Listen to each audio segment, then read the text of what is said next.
ngo ibyo twifuza ko abandi batugirira natwe tubanze tubibagirire. Nibwo Imana y'amahoro izumva gusaba kwacu iri mu ijuru. Bizagutera kubaho neza, kugira ubuzima bwiza, yaba mu buryo bw'umwuka, yaba no mu buryo bw'umubiri. Kandi burya ngo irembo rijya mu ijuru rinyura mu gikari cy'umwanzi. Yesu ashimwe cyane. Ndabifuriza nanone amahoro n'imigisha y'Imana. Nagira ngo tuganire n'ubundi ku ijambo ry'Imana dusanga mu butumwa bwiza uko bwanditswe na Matayo, ibice byaho 7 kuva ku murongo wa 7 turasoma uwa 8 n'uwa 12. Aravuga ngo musabe muzahabwa, mushake muzabona, mukomange ku rugi muzakingurirwa. Kuko umuntu wese usaba ahabwa, ushatse abona, n'ukomanga akingurirwa. Nuko ibyo mushaka ko abantu babagirira byose muba ariko mubagirira namwe, kuko ayo ariyo mategeko n'ibyahanuwe. Yesu ashimwe cyane. Inshuti z'Imana, birashoboka cyane ko dushaka ibintu bitandukanye, twifuza ubuzima bwiza, twifuza kubaho neza, dushaka ubutunzi bw'amafaranga, dushaka amazu meza, amatungo, imodoka, yewe imirima n'ibindi tutabashije kurondora aha. Ariko ndabaza ntese haba hari abashaka agakiza, guhinduka rwose bava mu byaha bagahinduka bashya muri Kristo Yesu, bakaba abana b'Imana, Imana yishimira, bagakora ibyiza.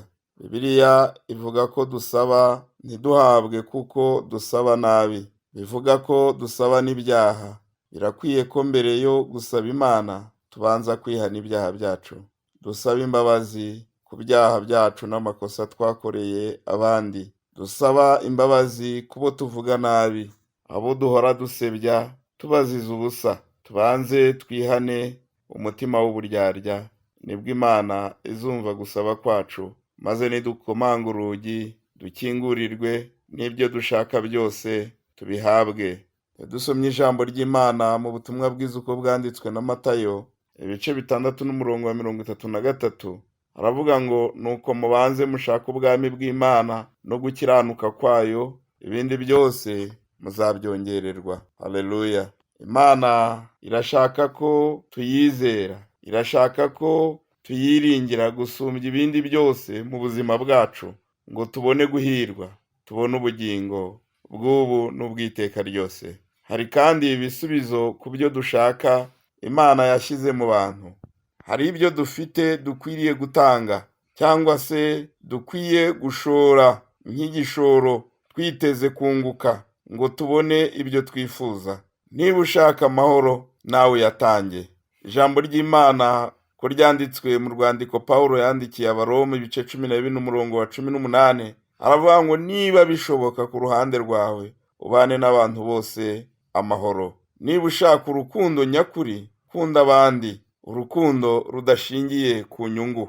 Hari abagereranya urukundo barushakira mu nyungu, ugakunda umuntu mufitanye bizinesi mukorana kuko hari inyungu ushingiyeho, ariko undi muntu muturanye utagira inyungu muvanaho ntumufate nk'umuntu, ntumuhe agaciro akwiriye. Urwo ntabwo ari urukundo rw'Imana. No mu rwandiko rwa mbere Pawulo yandikiye Abikorinto, ibice 13 umurongo wa 1 kugeza ku wa 8, hatubwira urukundo nyakuri urwo ari rwo, urukundo Imana yishimira. Nubwo navuga indimi z'abamarayika, singira urukundo ntacyo byamarira. Muri iri jambo usomye hepfo hatubwira ko urukundo rwihangana. Gira kwihangana mwene data, gira neza, gira umutima w'imbabazi, niwange ishyari, niwange gusebya abandi, irinde uburyarya, nibwo ibyo wifuza byose uzabibona. Ibyo twifuza ko abandi batugirira tubanze tubibagirire, tubibakorere. Niko ijambo ry'Imana ryavuze hara ku murongo wa 12 mu butumwa bwiza uko bwanditswe na Matayo, ibice 7.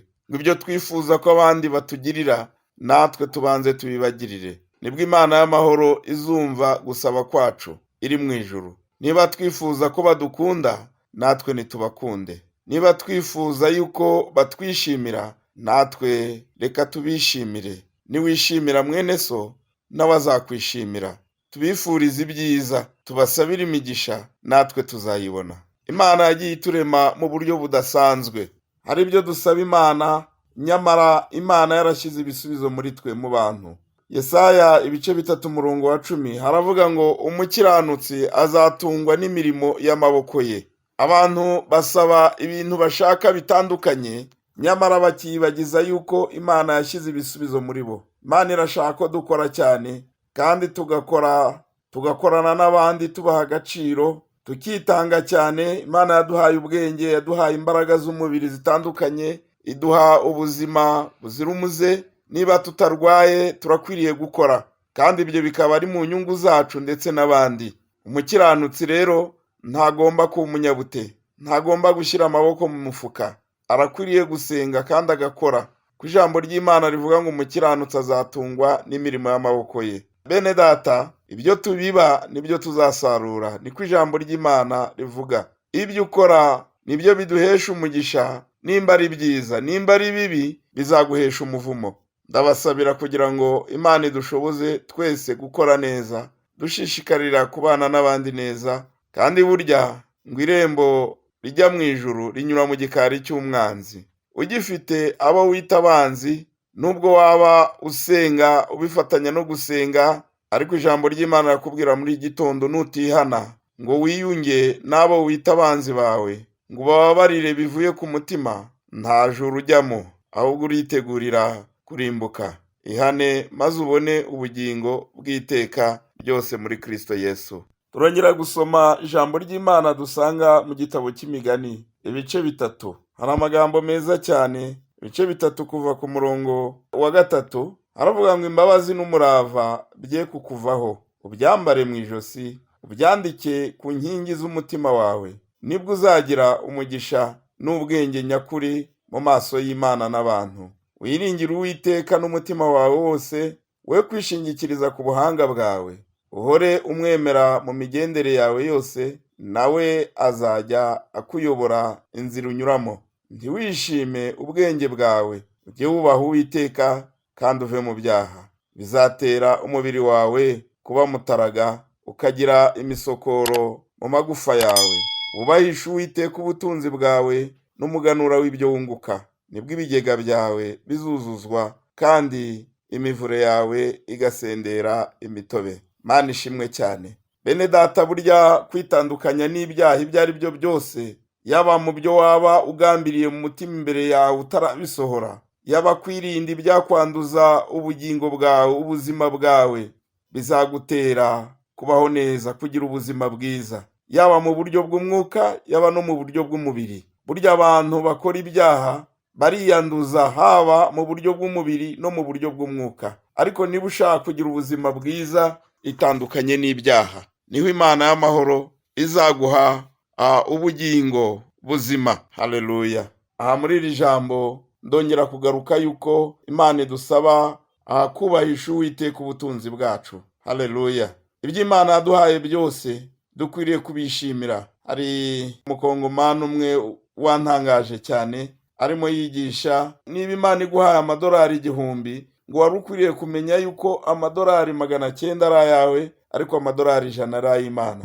Ngo ari kurengaho ugafata ya madolari 900, warangiza ugafata na ya madolari 100, byose ukabyita ibyawe. Nyamara ibyo dutunze ni Imana ibiduha. Niyo tugiye gucuruza turasenga ngo Imana iduhe kunguka. Niyo tugiye guhinga turasenga ngo Imana izaduhe kweza. Niyo tugiye ku kazi turavuga ngo Mana uturinde, uduhe gukora, uduhe ubuzima bwiza, hanyuma tuzabona umushahara dukomeze kugira igikundiro kuba dukoresha. Ariko byarangira ntidushimire Imana, ituyubahishe ibyo Imana yaduhaye. Ndabasaba bene data kugira ngo tumenye neza yuko Imana idukunda kandi twifuriza ibyiza, ariko tumenye ko yaturemanye ubuhanga, ituremana ubudasa, iturema mu buryo butangaje, kuko n'ibyo dusaba Imana byose Imana ibinyuza mu bantu, ikoresha abantu kandi igakorera no mu bantu. Mana twishimire. Mbifurije icyumweru cyiza cy'imigisha mu izina rya Yesu Kristo, umwami n'umukiza wacu. Amen. Yesu abahe umugisha kandi mukomeze kugubwa neza mu byo mukora byose. Amen.